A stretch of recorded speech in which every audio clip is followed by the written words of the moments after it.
Alright, we're carrying on with our series of online botanical videos. We did some acute digestive prescribing in the last set, and now we're looking at osteoarthritis. Now, there was another video posted before this one that looked at OA kind of in a more comprehensive way, going through the therapeutic order. And one of the key highlights, questions we always like to ask when we're dealing with any condition is, how often do we see it?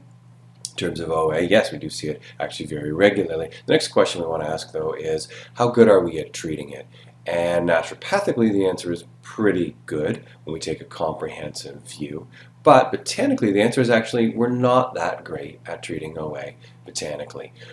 In terms of therapeutic order, like we saw from that last video, if you watched that last video, if you didn't, it's useful to take a look at it. It has a lot of other treatments that we use.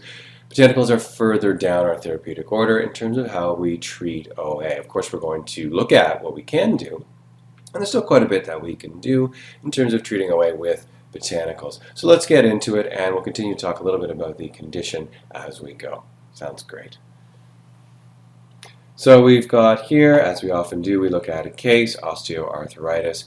We've made this a 63-year-old male. This could be usually we do see it in older people, so that part we want to keep, but for the most part, male, female, that doesn't really matter. Here we've made it in the hip, but we can see this in any joint, really, but mostly we see this, or we encounter this clinically in the big joints, hips, shoulders, knees, sometimes elbows, but again, it can be in any joint. Aggravated after activity or long periods, in this case of walking, but we could substitute in use for that. That's very characteristic of OA. Of course, OA worsened with activity because it's a condition of degeneration, in contrast to RA, which is usually worse after rest and improves as the day goes on. Outcome measures, really simple here, as they often are. They're supposed to be simple because we want to try to have things we can track. Increase pain-free range of motion. That's ambitious because we don't always see that in OA because, again, it's a condition of degeneration. Often we see a slow decrease in range of motion and an increase in pain. Our job is to try to at least stop the progression of that. That should be probably our next best thing we could include in terms of outcome measures, is at least see a cessation of decline. And that's a little morbid perhaps, but often that's what we're dealing with here. If you look down, we'll go over it in this video, but if you look down at our TCM integration, one of the things about OA that is very useful to keep in mind is that it's a condition of substance, and by that we really mean this isn't preventative medicine where we see joint pain progressing and there's more we can do. This is a condition, usually if someone's been diagnosed with OA, where degeneration has occurred to a place where we see changes we can observe. So let's look at what we can do. Primary actions are going to be vascular tonic and circulatory tonic. Really, this is as simple as saying let's make sure the vessels are healthy and let's make sure blood is getting to the joints. Again, in our overview video, we talked about how that's the most important thing we can do in terms of treating OA. However, the most common thing we do is usually provide pain relief. Topical analgesics. We didn't mention these in the last video, but we will see them here botanically, and this is one area where botanicals can play a significant role in what we have to offer. Anti-inflammatory. Now this is topical, of course. Now we're getting internal. Anti-inflammatory, analgesic. These two are really the staples of our internal approach. As we combine them with what we see above, this is what we try to do. How good are botanicals as anti-inflammatories? That's quite debatable. Now we'll see, of course, turmeric, which we talk about today in this lecture.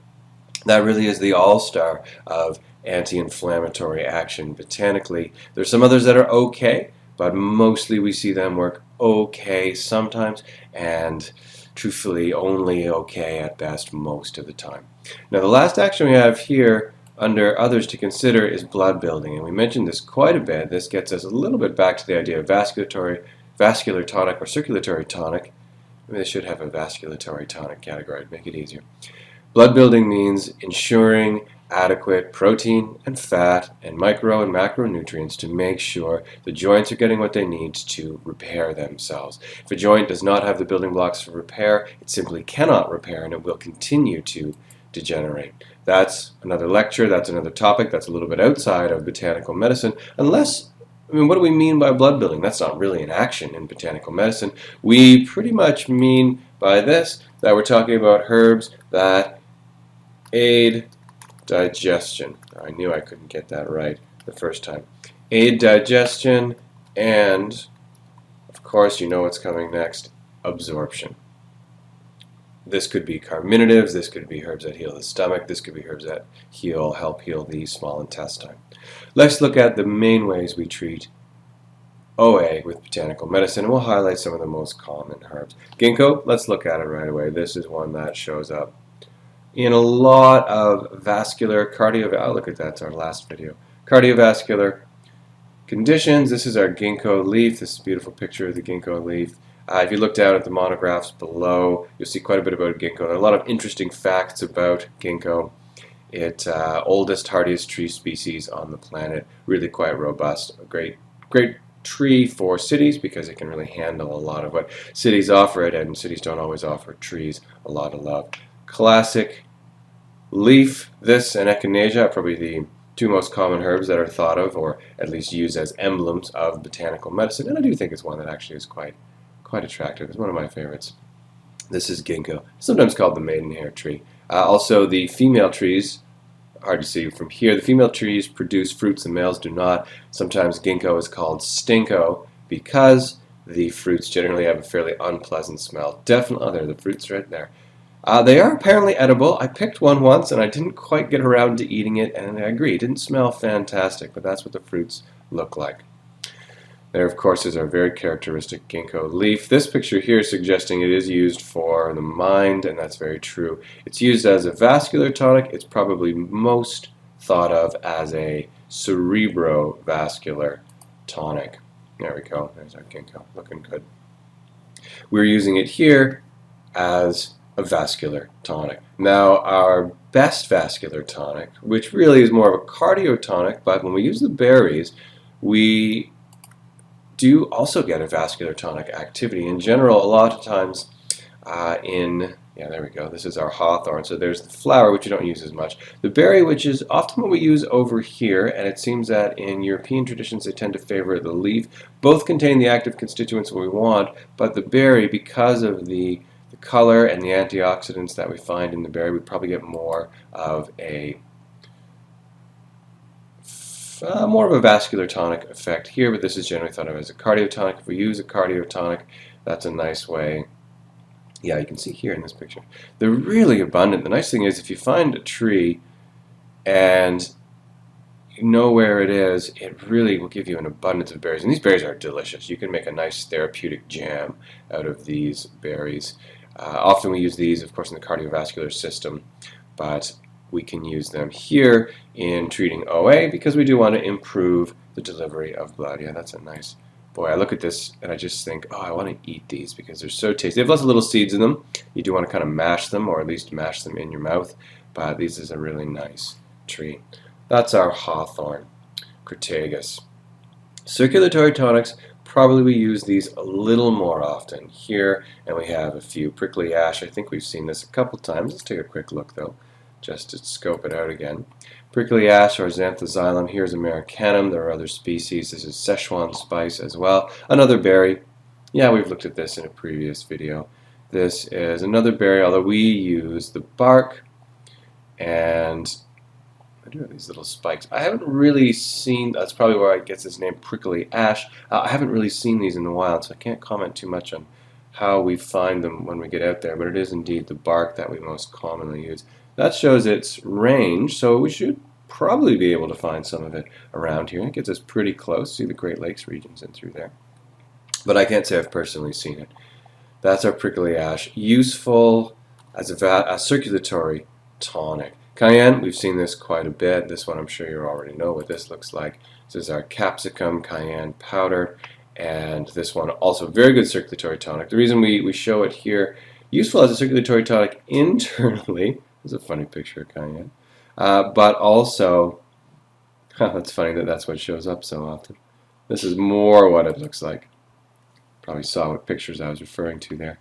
They give us these red, you can get all kinds of different colors, but these red berries that are often dried. One of the few herbs that we do more commonly dry in the sun, and then it's ground into powder. The powder, as many of you of course know, is very spicy. Where we use it more, might as well get into it right now, is in the topical analgesic category. This, so we can take this that we just saw, see if we can go back to our pictures here, take this that we just saw and see if we can draw up a picture of the powder. We can make this into a paste. You don't even have to do it in oil. Yeah, look at that. Even just looking at this makes me sweat a little bit. That's a nice picture there.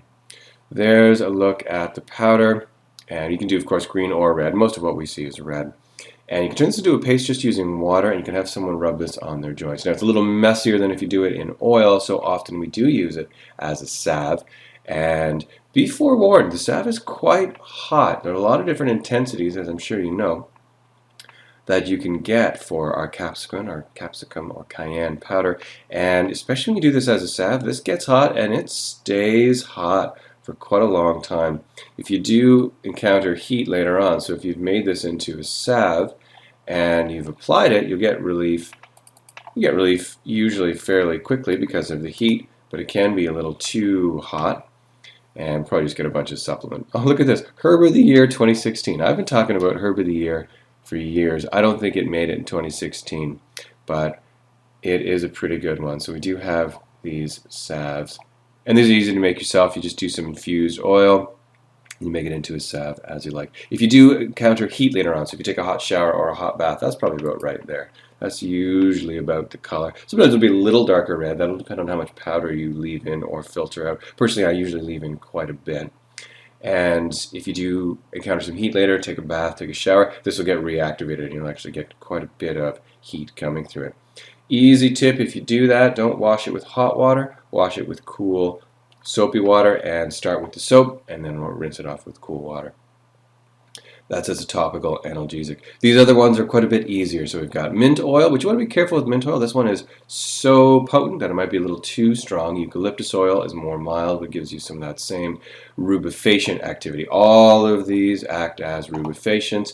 Ginger oil doesn't really get the job done. Wintergreen, as an oil, does. Ginger as a topical analgesic is similar to cayenne. Truthfully, though, I don't think it works quite as well. So I don't personally use this very often as a rub or as an oil. Totally different approach that we could look at here is alternative. You could say, all right, I think part of the reason that we're seeing this presentation is we need to clear out. Now, the more inflammation there is, the more you might look into alternative, where you want to clear out inflammatory damage, really, that is hanging out in the joint and creating pain. And here, of course, is our anti-inflammatory category.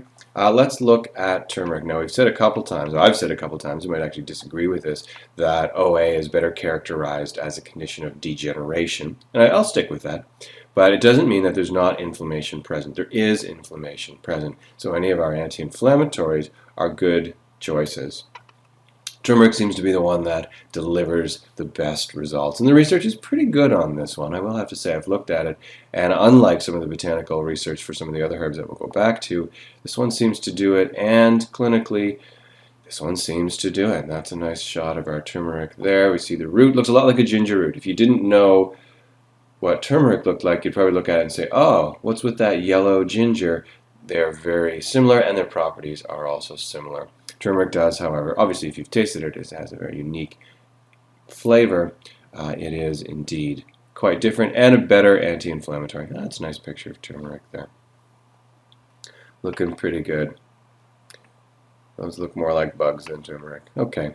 Well, there's not a lot more to say about it. It's a pretty good anti-inflammatory. I think it's a reasonably good alternative as well. But, oh yeah, good, it is up here as an alternative. I do like it, I do use it. I don't find it works as well.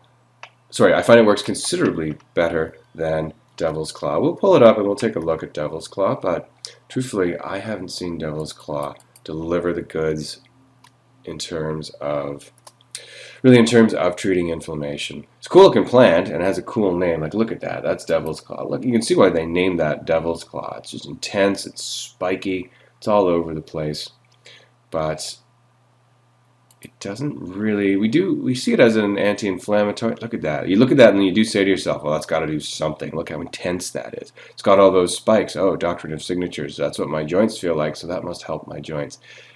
Research is okay. Clinical efficacy that I've seen, only okay, but certainly one you should know in this, and I think we're probably going to use it in our formula because it is often used. Boswellia is another one. Frankincense shows up in a lot of joint formulas. I'm still not so convinced it does it. Great herbs, both of these great herbs, but I'm not so convinced they help us much with our joint pain. Now, where we do much more of our work is in this group here, analgesics. These are not our topical analgesics, these are our internal. OA, as it progresses, is quite painful. Any of these can be beneficial. Kava Kava actually is fairly beneficial. It's a euphoric and it's an analgesic. It's pretty nice here. However, nothing beats cannabis, nothing that I know of until we get into the opioids, beats cannabis in terms of pain relief. Now, we still don't have access and an ability to prescribe cannabis yet. However, it is, at the time of this recording, it is now legal. Exciting times for Canada. Congratulations, Canada. We have legalized the reefer. We still can't prescribe it, but we can, I don't even know if we can talk about it with our patients, but I can certainly talk about it on a video. Cannabis indica. Hopefully someday we will be able to prescribe it. We're led to believe that's coming soon. Cannabis indica I prefer over cannabis sativa in general. The difference between the two, sativa, look at that. They've got it for us right here. Sativa is more of a mind high. It has more psychoactive properties. And, you don't have to look up things on the internet. You can try this for yourself, and usually it's pretty reliable. Versus indica, where we have more of a body sensation. And in terms of pain relief, which we're talking about here, I do find the indica outperforms the sativa. There's the old bud right there, looking good. And I don't usually like this smoked, although that's certainly fine. It does provide more immediate pain relief. Usually for using the indica, I like the oral form, and I like to make it into what people call bud butter. Now, most of the time now, you can get this pre-made. It's easier now than ever to find this, and you can see a whole bunch of supplements. I'm not recommending any of these. Of course, CBD oil shows up. I'm not sure it's very good for pain. I think the THC really is what gives us most of the pain relief, but I'm not saying it's not either. I just haven't enough experience to make a hard comment there. So you can use the THC-containing cannabis indica oil.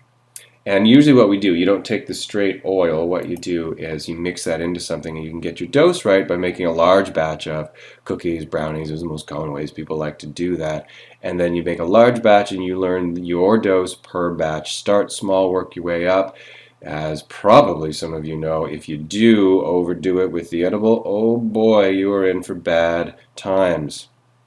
You won't die. You cannot die from using cannabis. However, you sure can feel bad. I would recommend, again, you can't yet recommend this, but in the future when that happens, make sure you'd recommend your patients, if you're doing oral form of indica, start small. The first time you try it, it should do nothing, and work up from there. I think it's great. One of the few times where I do believe that this truly is a medicinal herb. Most of the time people use cannabis recreationally, that's totally fine, it's cool. Where we do see legitimate use for it medicinally is in OA cases, chronic pain cases, and I also find migraine cases. Migraine cases can find good pain relief here. These are the ones that are fine. Valerian's worth mentioning.